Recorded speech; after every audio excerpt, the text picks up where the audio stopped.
Hi, this is Kate Elliott. Welcome back to Narrative Worlds, Season 4. I don't know what episode. This is a webinar, vidcast, podcast, in which I and a fabulous guest deep dive into some topic, usually that the guest chose, and that I hope it will be of use to writers and creative people in general. And today I am just thrilled to have Ryka Aoki with me. Ryka is, I have to prep these and read from Ryka's an American author. Sorry, I took part of this from Wikipedia, of novels, poetry, and essays, and a composer. She teaches at Santa Monica College and Antioch University. I hope that's still. And I want to highlight here her two novels, the 2014 Namele a Hilo, which is a Hilo song, a fabulous book with a gentle,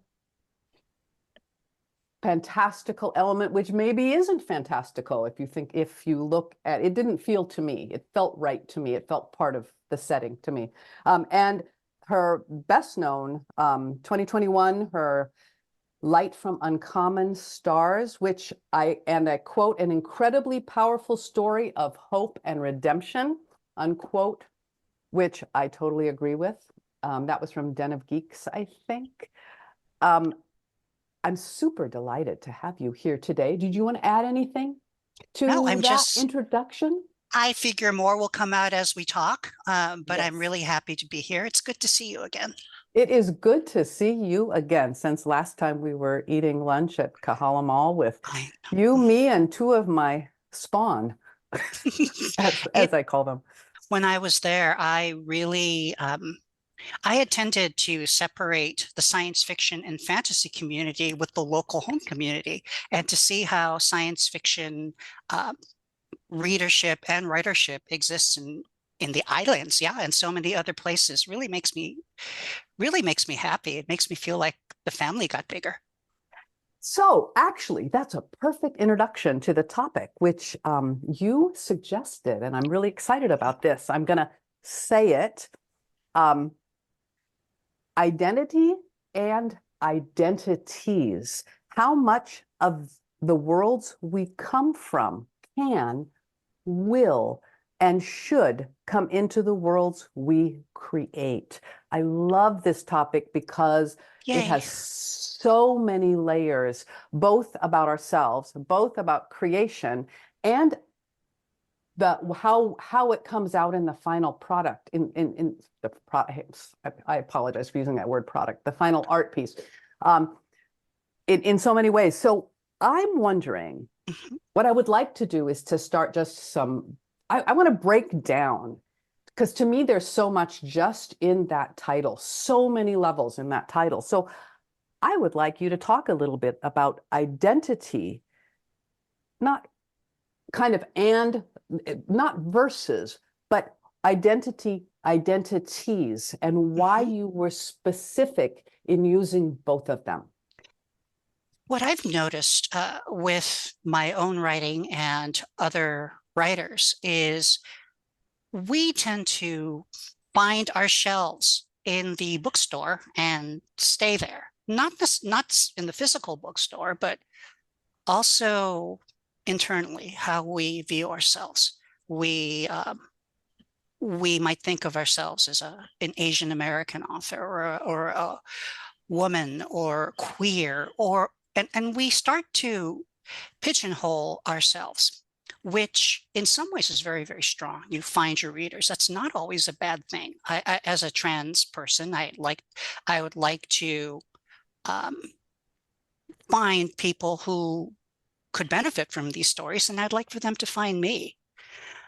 However, it can also be a bit of a cul-de-sac where we see ourselves only in one way, and we neglect all of our other experiences, all the other people we touch, all the other people who may interface with our work in a different way. And then when we write our work as well, we can forget that I'm an American, I am queer, I have a bad knee, and I have chronic pain, I have some of these issues, I love Chopin, I do a lot of things, and all of them are relevant to my readers and to my characters. And um, I feel that sometimes in the push to find your niche, writers and readers can sometimes narrow their focus and miss out on a lot of good stuff and a lot of potential. I think we all can agree that life hasn't been all that, life hasn't been ideal, since the past few years. It's been good, it's been bad. There's been a lot of things going on, but life is something we live and it's not always easy. So by thinking about our identities, how we have developed different stories about ourselves, different labels, even different names to get through these different get through these different situations and these different communities and surroundings. I think in thinking about that, it really honors our ability to survive, and it becomes very, very rich to draw upon. So we can write and read courageously, but I think with a lot of anticipation and enthusiasm. I love this, and I'm going to come back to the title in a minute, but I want to kind of jump off what you said there in terms of what I would call a process or craft situation, because we see this idea of singular, who we are, characters as a singular identity that shows up culturally in how one group views another group. It shows up in fiction. I mean, famously, infamously, in science fiction, you see it in the aliens who are that way. They have one set of characteristics and they're all like that. And I think one of the crucial things, as you say, is this idea that an individual, a person, is not one thing. And if I, as a writer, approach my writing that I'm going to have this character and they're this one thing that I'm going to write about, and that's going to be the thing about them that matters, then they're a, what are they? They're a I don't know, a figurehead or a symbol, but they're not a person, because people aren't monolithic. And cultures aren't monolithic. And something I always say when I talk about world building is your culture isn't monolithic. It doesn't have one way that everybody agrees on. We don't even agree in the same room. And you said something that was just so resonant for me, which is that I go and I'm an outrigger canoe paddler, which is yes, you are. I want to see you one day doing that. When I I just raced yesterday. It was great. Anyway, we were out in the open ocean. It was like 8.5 miles, and we were anyway. It was challenging, but wonderful, right? But I often see how pieces of my life feel distinct. Like, okay, I'm a skiffy writer, right? A kind of a geeky nerd, and then I'm an outrigger canoe paddler. Well, last week, and the two things, and then the writing, right? They all kind of seem separate. So last week, my club sponsored a preseason race. And I was working it. And then a guy, the husband of one of the women I paddle with, came over and he sat down and he says, I know you're a writer. And he said, well, what TV shows do you like? Because I bet that you like good writing in the shows. What shows do you think are well written? And I felt like my worlds had crashed together. And I hadn't expected it because I don't talk that much about my life there. So like you said, when we did that book event with you, right? When you did that book event at the shop, it was like these two things came together and that to me is the reality. I think that, I mean, where do I go from there? You said it so well. I do feel that let's go in two different ways. Let's go as a writer, and then as in the writing, and then in sort of how we think of ourselves in our communities. As a writer, if in like from Uncommon Stars, I have the Queen of Hell, who's a violin teacher, and yet when she's with the donut lady, she acts somewhat differently. She acts very, very differently. You can see how Katrina acts differently, whether she's you know, online, or whether she is shopping, or whether she's taking lessons. Um, I feel that what I see with a lot of beginning writers, they will use tropes as scaffolding, where they will have these stereotypical characters to figure out their plot. But I encourage them later on to let their characters be less trustworthy. Let them Oh, less be less like NPCs yeah, and yeah. more like mysteries as they go forward. I love that. Mysteries, that the reader will figure out later, and hopefully we put all this, Yeah, yeah. we complete this. One thing I have noticed is what I'd like to see more of is um, the idea that characters have different dimensions, but they need not be dimensions that justify strange actions. We have characters, we always have the backstory on the villain that makes the villain more likable. That's a very common way to sort of flesh a character out. But there are ways that you can put a villain or a hero or just a person in different situations, and give them a backstory, and not like them before you heard the backstory, and still not like them after you heard the backstory. Um, the it doesn't always have to be a 180 or a redemption. These are just ways that you can use to shade your characters a little bit more make and I think it gives you more freedom as a writer too, because you don't have to Yeah, always write yeah. to the trope. You can bend the character to the plot the way life bends all of us as we move forward with that. Um, with as writers, now the second part though, as writers too, I think that the stereotype that we all have no lives and we write and we do this and we suffer for our art and we go to writers conferences and have uh, we have drama with other writers. We complain about AI. We want to get the agent. We want to do these things, and these are all true. I get it. These are all true. But you can't live that way completely. You need to go out and there are other you just because you're doing things that round you as a person does not make you any less of a writer. In fact, it lets you play a longer game. I think you can draw more, you can draw Oh, from more yeah. of your life experience as well.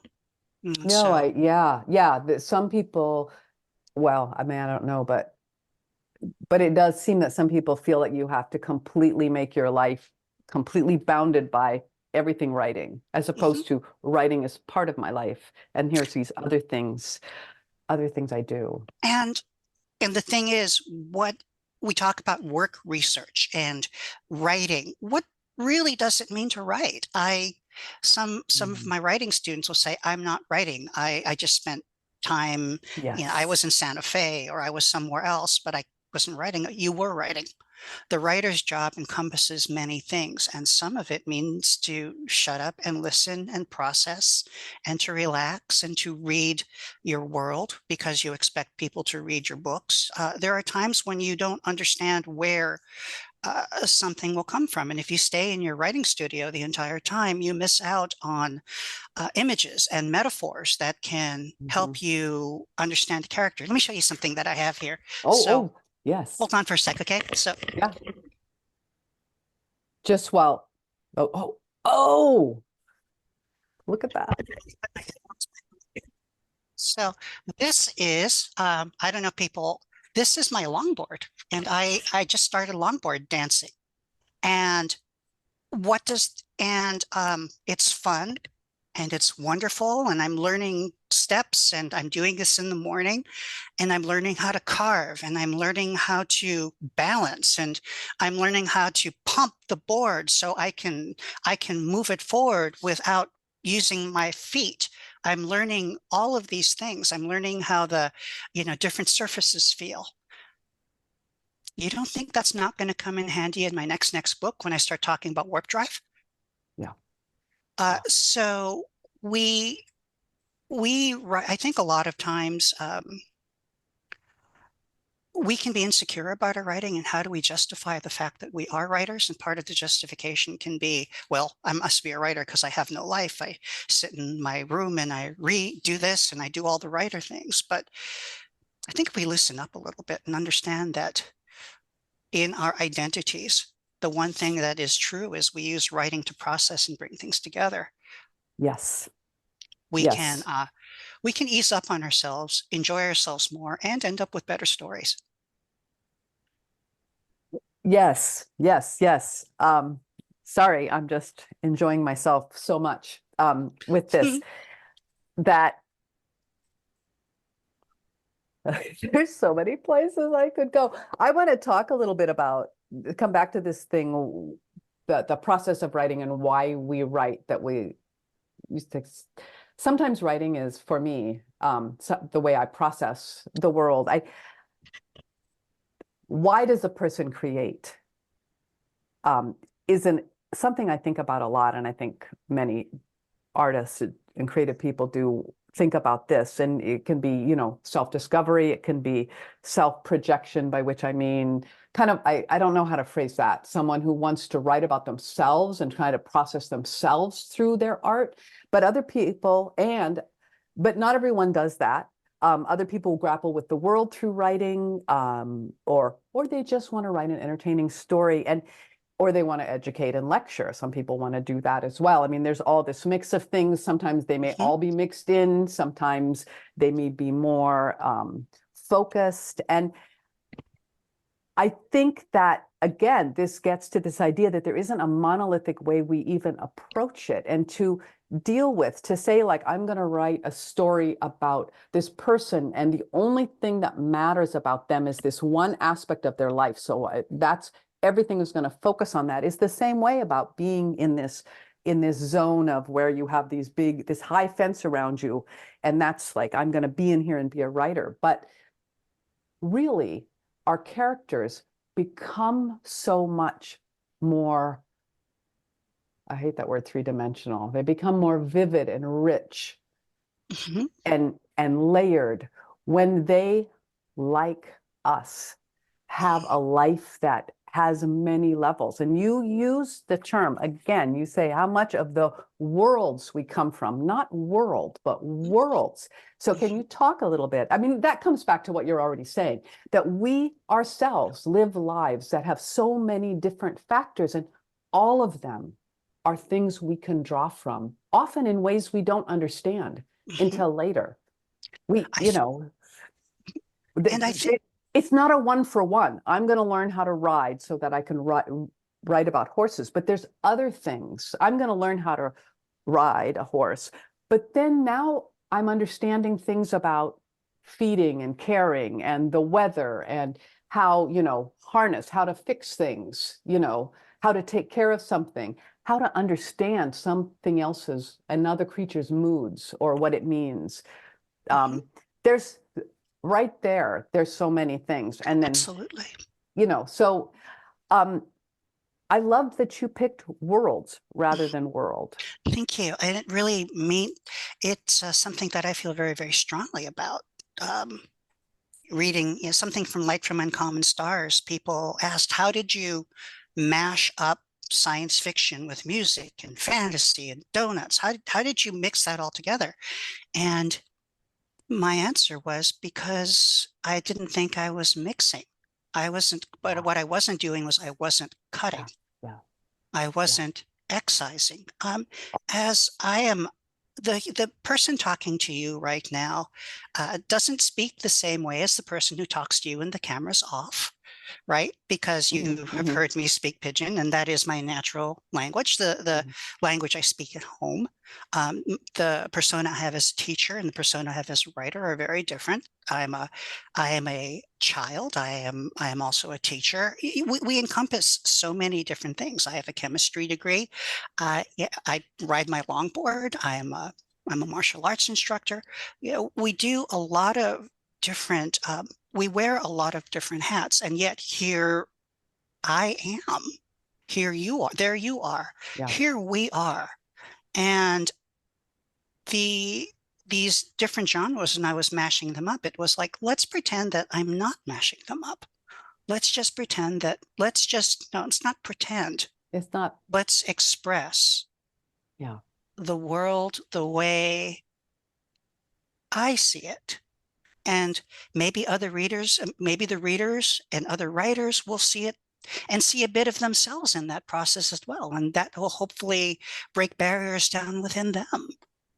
And I've been blessed that, like from Uncommon Stars, I've had a lot of people come to me and say how the story did just that. And I'm profoundly honored from that. To go to your earlier question, why people write, I have an answer to that, and I'm going to be kind of personal about it. I'm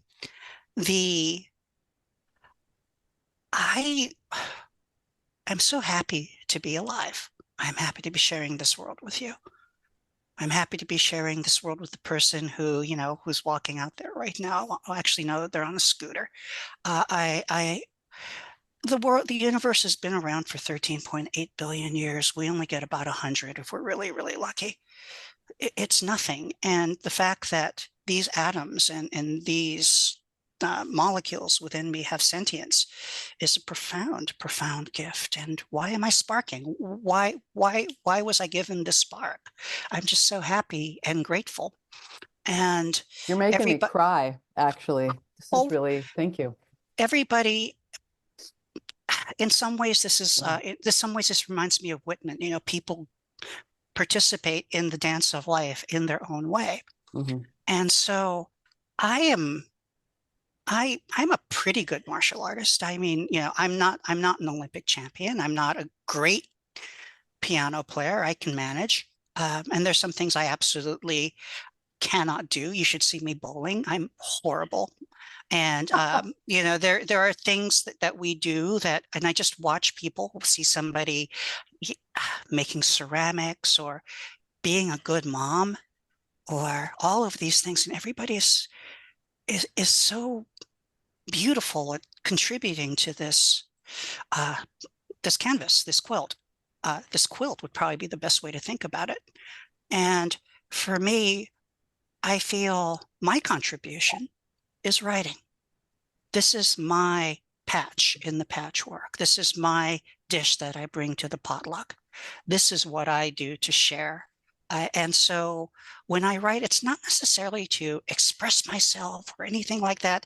It's no more than that. It's so that, I can say, I love you to the world in the same way that other people say, I love you through whatever their passions are. And we all do this together.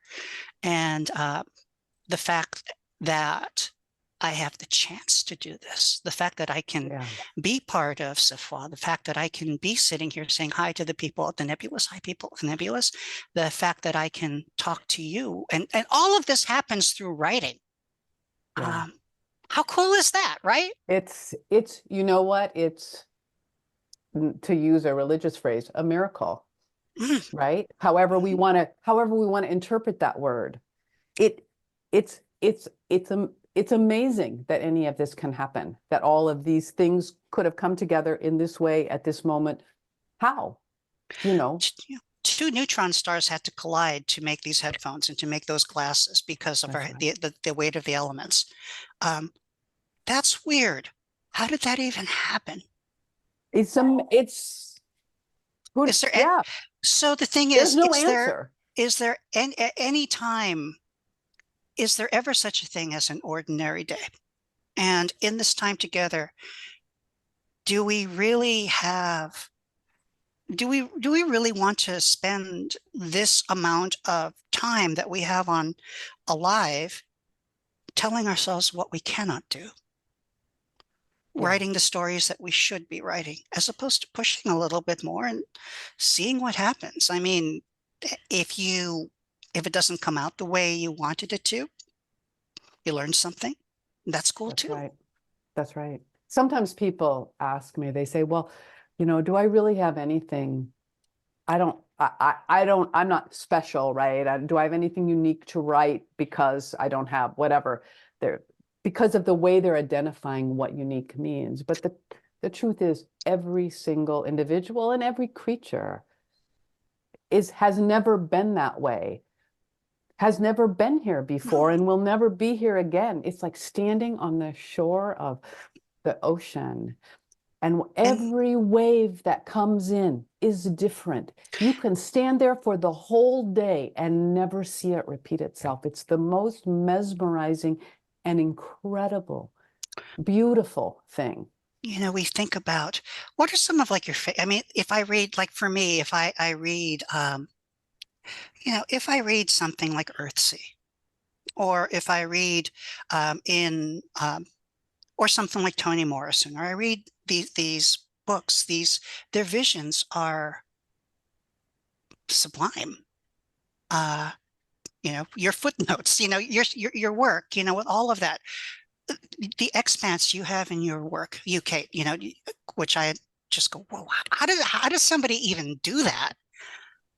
And yet, I think there, the fact that I can comprehend such beautiful work must mean something about my soul too, right? It must say something about my ability to contain those things. So, That's I right. think That's right. I th I think a lot of times we forget that. We forget that um, when you read a beautiful book, hear a beautiful piece of music, it's not merely how beautiful the piece of music is, but how beautiful you must be that you can take it in. Now, which has always been my attitude towards readers, where, gosh, thank you, you rock, you know. Yeah. And so It's a it's profound, art is a profound connection. It's a profound relationship because everything that was in the artist's mind can't come out on, I mean, maybe in composition to some more than, but it's like two people. It's always, because every person, every reader, everyone sitting in a concert listening, everyone viewing something in an art museum, at that moment they're an individual, but they're touching the artist. It's like reading a chronicle from the 10th century. You know, yeah, I'm touching something tiny of this person who wrote that. It blows me away, to use that very profound phrasing. It's amazing. yeah. It's always these little connections. We're touching each other. Mhm. I I I think just find it go. amazing. Yeah. I feel that, you know, this is actually also it can we as if we don't recognize our our own identities, the vast number of worlds we live in, and think of ourselves as mundane and ordinary, that can be dangerous for our neighbors, our other people around Yeah. us as well, um, because you start to envy, you start Mm, to see um, meaning as something outside of yourself. And yeah, I think about the way we devastate um, other countries and other cultures and mm, places. We take their resources and then we grow tired of them and we toss them away. Where we we might have overlooked our own um, our own bounty, our own abundance, and maybe if we had been more aware of that, uh, we would have been more satisfied with who we are at the beginning of things.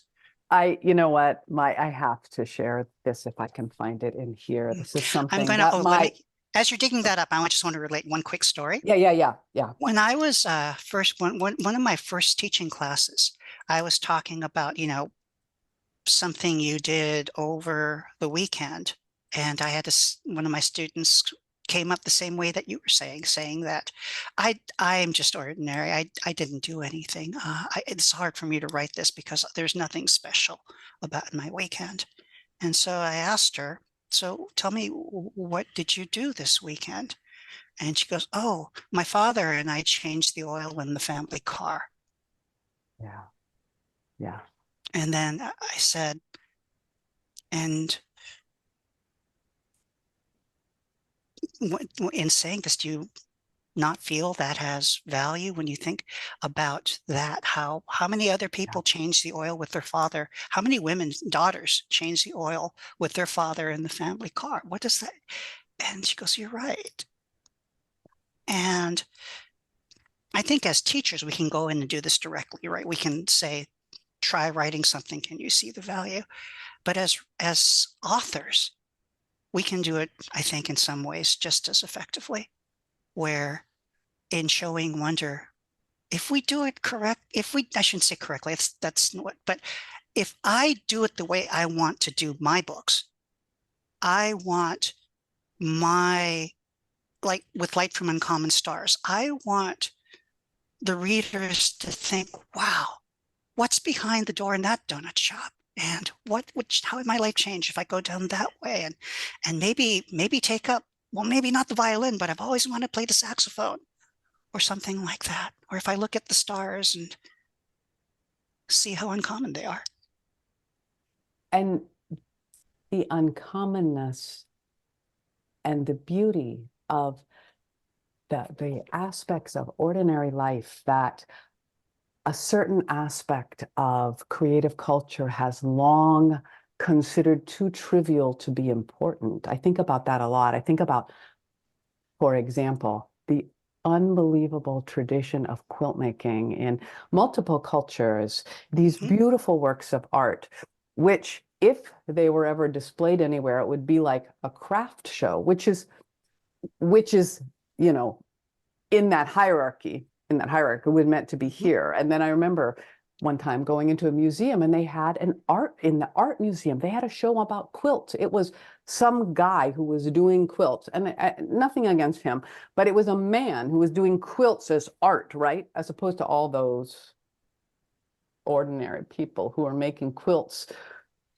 to put on the beds, but also that they were beautiful because they were expressing something deep in themselves. And that was, I went through a long period in my 20s where I grappled with one of my many identities, or several of my many identities, which was as a teenager and as a girl and a teenager, I was frustrated by how limiting society was telling me the things I wanted to do. You know, those are things boys do. And I thought, well, but I want to do them. You know, and I spent a long time grappling as a teen with this thing. And then in my 20s, and one of the things I did then was like, well, I'm not going to learn how to sew, and I'm not going to learn how to do this stuff because I don't want to know how to do those things, because I don't want to be stuck there, right? Stuck being a girl, right? But then in my 20s, I thought, wait a minute, maybe I'm looking at this wrong. Maybe the problem isn't that. Maybe the problem is the way people are looking at this. Maybe it's amazing. Changing the oil with your dad is a beautiful act, right? Something that has significance and helps your car keep going. And that we, as Absolutely. writers, we can invest the ordinary with something more, I don't want to say numinous, but you know what I mean, something more luminous. Mhm. And say, these are beautiful moments that are worthy of this connection that art creates within ourselves, within us as the writer, as the artist, but also the connection we create with those who are reading and interacting with the art. And by bringing those things in, I think we, as you say, we expand the worlds that are considered, I don't know, that make life matter. I don't like that word, but you know what I mean. Well, make life ono. Yeah. Yeah. Yeah. Yeah. I I really, when I think about how my writing has grown, how I have continued, and I continue to try to create work that I can feel good about and proud about, that I feel like would be a great potluck dish, as we say. You know, I could bring over, and I'm proud to bring. I could try a I new love that recipe. metaphor. Yeah. Um, the one thing I have noticed is to not worry about it so much, to not worry about what people expect, and to worry about, and then just to really dwell on what makes me happy. And when I'm writing a book now, my next book, it's like I'm writing a book that is giving me satisfaction to write. It's easy to sort of conflate that with laziness, to say, well, well, if you're just going to be about writing it about yourself, then shouldn't it, well, then you're not going to proofread it. You're not going to work things out. And I think that that's just something more about one's self-worth than it does about one's Yeah. attention to Yeah. detail. Yeah. And when you are writing, when you're putting makeup on, or when you're writing, or when you're putting an outfit together, you're playing a piece, and there's nobody in the audience. You're just at home playing it for yourself, and you're just enjoying it, and you're just getting it right. That says a lot about how you value yourself. And then when you finally do play that piece in public, and the audience sees the joy that it gives you, you you you bring a piece, you bring some food, your special dish, and you just present it with pride. Or I think I'd like to think, when I read my next book, and I know I put a lot into it, and I just can't wait to bring it to a reader. Um, I can't help but think that people seeing that won't see in themselves something to be excited about, and something to push a little bit, and something to value in themselves a little bit more. I think that I think it's easy. It's easy for me anyway. I can't speak for other people, but it is easy at times for me to fall into that trap of, I have to think about how this is going to work commercially. Will people like this? Is this too this? Is this too that? And it's true that if writing is the major or only part of one's income, one does have to consider these issues. But at root, and I mean that root very distinctly, at root, at the spring at the heart of it, the root of that it all grows from, all those worlds, right? It's, to me, it is that joy, that kind of like, oh, wow, or that moment where you realize two connections that came together, or that when you just are writing something and you're thinking in a petty way, oh boy, the readers are really going to be shocked by this, right? But it's that joy that, to me, comes across to readers, if they can feel that. And when I find myself sliding into that thing of worrying, am I getting this identity singular correctly, or does this have enough of X trope or whatever? Then I think that's when I think I need to pull back and get back to that place, back to the heart of it, which is the only reason I write, because it brings me joy. It's too hard of work to do if it isn't joyful. There are some writers who do that, and they do that really, really well, and what I feel is, when I think about writers like that, who are like thinking exactly in some of these ways, where they're thinking about, what does the market, what's going to hit, they get a different kind of joy. There's like a hunter aspect to it, where they feel that they can predict it, and it gives them, when they nail it, when they can do it, suddenly it's like, I mean, whoa, like when people write to me thinking that I must be a violinist to have written that, I feel, gotcha. Yes. I found that. But, expanding that, if people, somebody there, if you're saying, well, right now, the market's great for a queer detective novel, and where everybody, it is, go for it.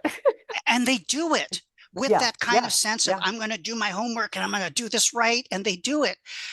That's a whole other different sense of pride and joy. And I super respect that. But it's still joy, though, because they're like a sense of satisfaction.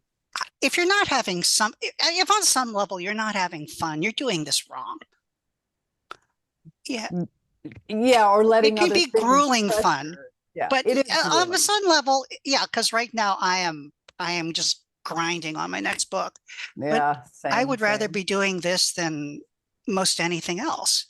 Yeah. So if you're not, I don't know, I still think if you're not having if you're not enjoying the process, at least on some level, might be time to go outside and take a walk. Take a walk. I want to say to the people who are here with us, thank you. If you have a question, please put it in the Q&A box. We have about 10, 15 minutes left. Please do. Yes. Please Thank you do. for Yeah. everyone's been listening. I Yeah, really appreciate it. Yeah, I want to thank everyone who showed up here today. I want to talk about can, will, and should. These are three great verbs. And you chose them specifically. I have thoughts about them, but I want to hear your thoughts about them. Well, so we can start with can. And this a lot of times happens with, again, writers who worry about the market or worry about their own worthiness. Can I be a writer? Do I have enough talent? Can I write? I'm not college educated. Can I write? Women don't get published in science fiction or taken seriously when they're there, which is not exactly the case anymore, but I think we know there was a time when that was really true, and we may end up there again, because these things cycle. And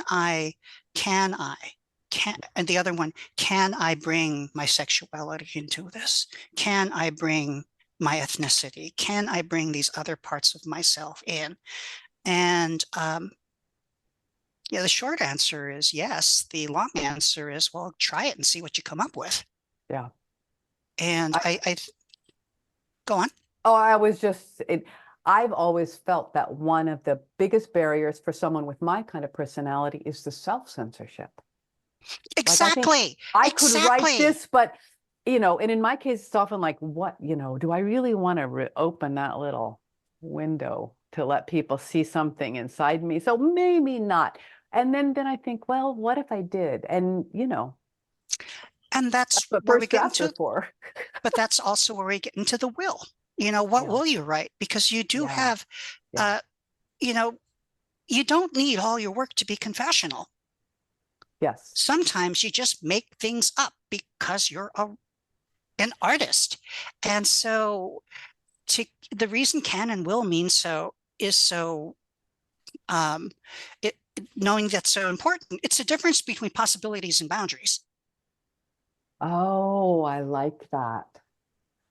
I like that analogy. Yeah, I get it. Because just because you can do something doesn't mean you will do it. And you have the right to will your work in a certain way, shape, or form. And you have the right to say, I'm not gonna do X. So I was perfectly trans when I was writing Himalaya Hilo. But I didn't mention it too much because it wasn't applicable to the story. I wanted to write it more about being POC, a person, a woman of color. I wanted to write more about hula. I wanted to more write about like local things going on in Hilo. And so that would be, I can write about something, but I won't for that story because it's not really relevant. And I feel that readers will still know it's me. Reinvest. See, that's the other thing about we are going to bring who we are into our work no matter what. There is no not us being there. I want that embroidered on a pillow that I will, because it's like, that is the big one. We will be who we are no matter what. And that I actually, I strongly believe that that we bring to our work, that our work is invested with us, and thus it cannot be interchanged for someone else's work. That's what makes it unique. Uh-oh, are you back?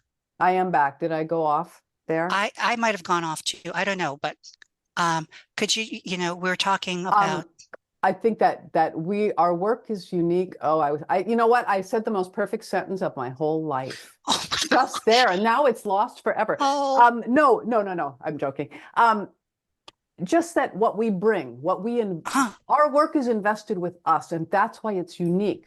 They're not interchangeable. You can't take this out and put something else in. It's not the same. You can be writing the same general subject matter with the same general plot, and it will still be invested with who we are and the worlds we bring into it. That's, to me, that's what makes art so, that's what makes art. Just that, Absolutely. yeah. And then about Yeah, I should. just, Oh, I'm sorry. I'm well, jumping yeah, ahead. no, I mean, just with the will, it's also just, and I think this is really important with writers who are coming from marginalized populations that might not have had a voice before. Maybe you're queer or you're POC or you're something, and you feel you've the entire weight of the community upon you to represent. You don't need to do that. Um, your presence is enough. You have value Yes. Yes. doing what you do. Yes. The trans woman of color who is writing the Western novel doesn't need to do anything except write the best darn novel that she can.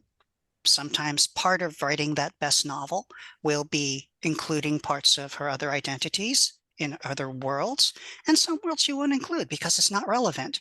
Guess what? She's an artist. She gets to do that. Yeah. Yeah. You don't, no one has to, no one has to perform an identity in their art. I guess that's how I would, you can if you want. And that's also, I'm not saying that in a bad way. I mean, your art is for you to make those choices. Yeah, and then I think the one thing with should becomes more of an ethical issue. Case in point. So I was in Hawaii, right? And we were talking. And I was talking to some of the people and just if I drop into Pigeon because I was in Hawaii, because that's what I naturally do, yeah, because that's what I grew up with. People wanted to call me a local writer and a Hawaii writer. And I had to step in and say, I do not feel comfortable having that. I don't feel comfortable with that, claiming that world as my own. I grew up on the mainland. Sure, I've got all sorts of family in Hawaii, and my family's all from Hawaii, and my cousins and my grandma's buried. All my grandparents are buried in Hawaii, but it does a disservice to the local writers to claim that because I grew up in here, and also it does a disservice to LA because I'm an LA writer. So, so there will be times where you have to make decisions, and sometimes they're not the easiest ones because people want you to be these things. I was at the Barnes and Noble at Ala Moana, right? And they're saying, you're the one who made it. You're the local girl who would make them. And I'm going, hey, sorry, yeah, but you know, yeah. You know, and it's not because I want to distance myself, but we also have to understand that our presence can, you know, sometimes we don't want to misrepresent ourselves either, because it's not just our work that exists in a vacuum. It's we're at a potluck, and we want to make sure that everybody, you know, we don't eat off of somebody else's plate. Yeah, I had something. Yeah, we want to make sure that yes, and we also want to make sure that any expectations and stereotypes the reader brings, that we don't contribute to those.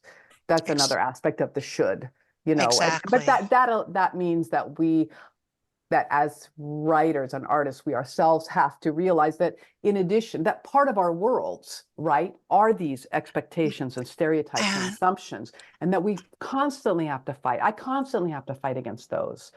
And I but get they're people going to come asking in. me.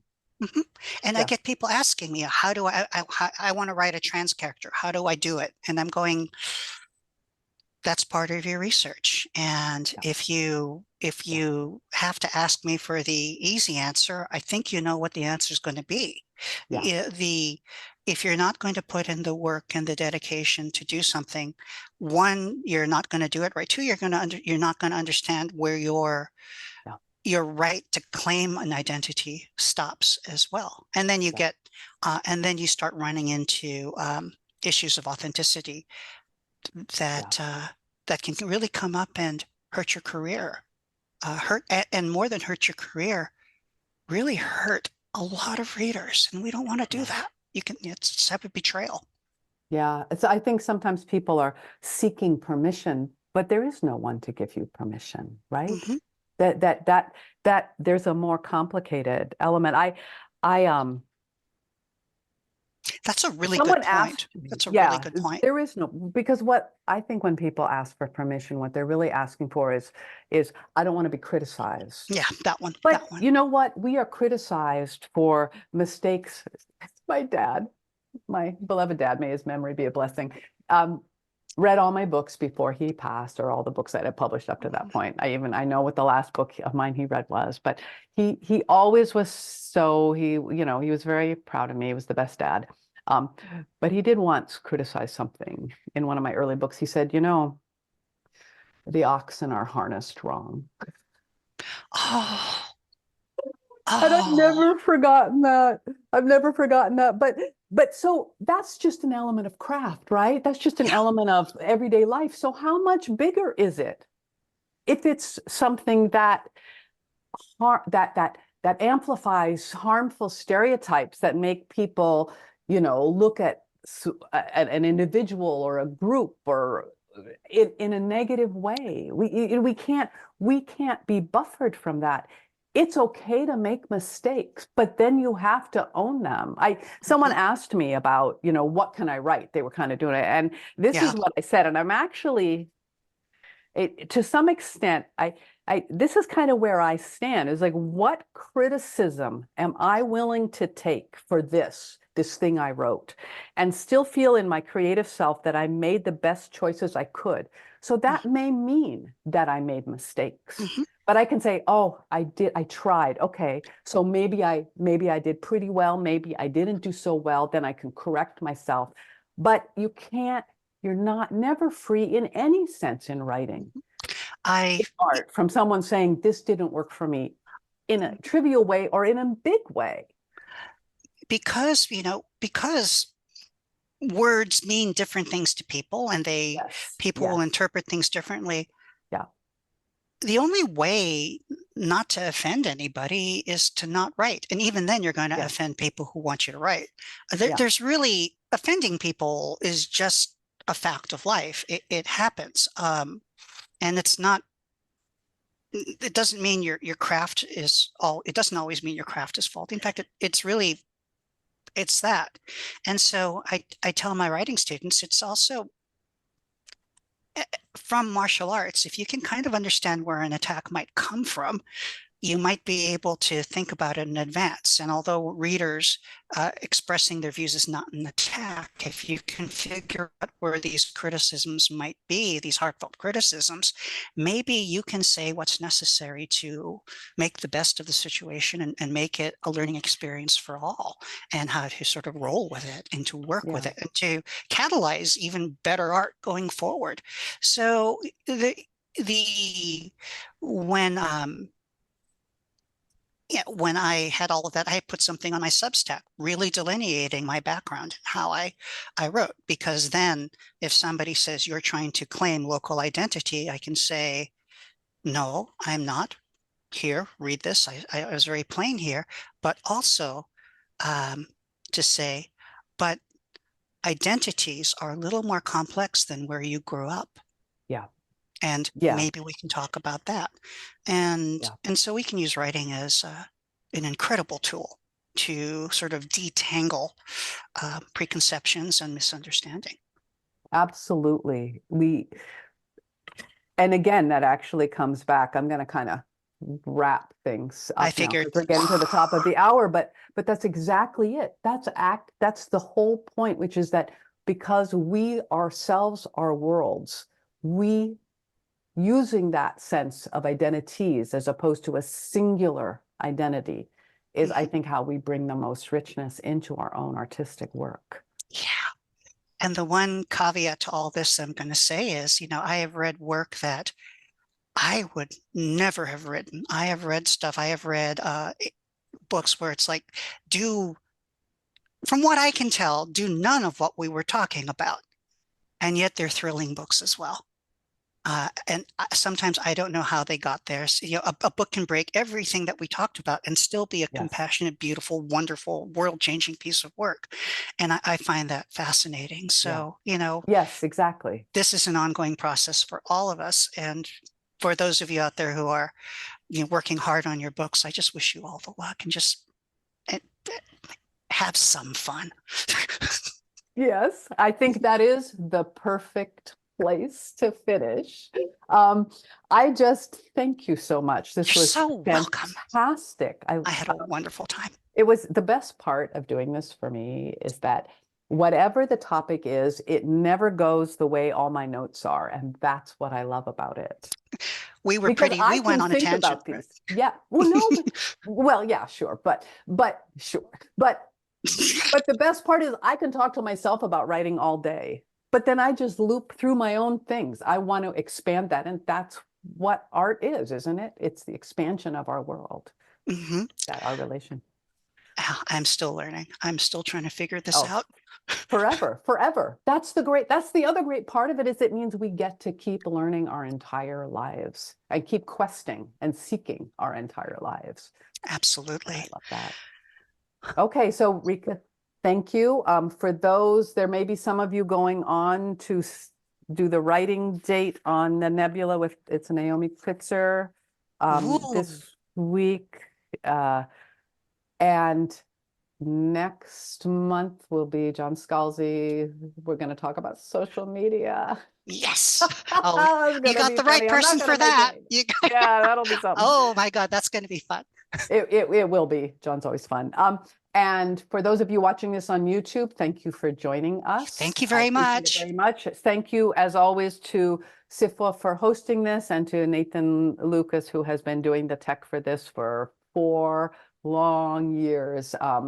And again, to those of you who joined us today and those of you who are watching this later, and especially to you, Ryka, for joining me today. Thank you time. so much. Absolutely. Take good care, everyone.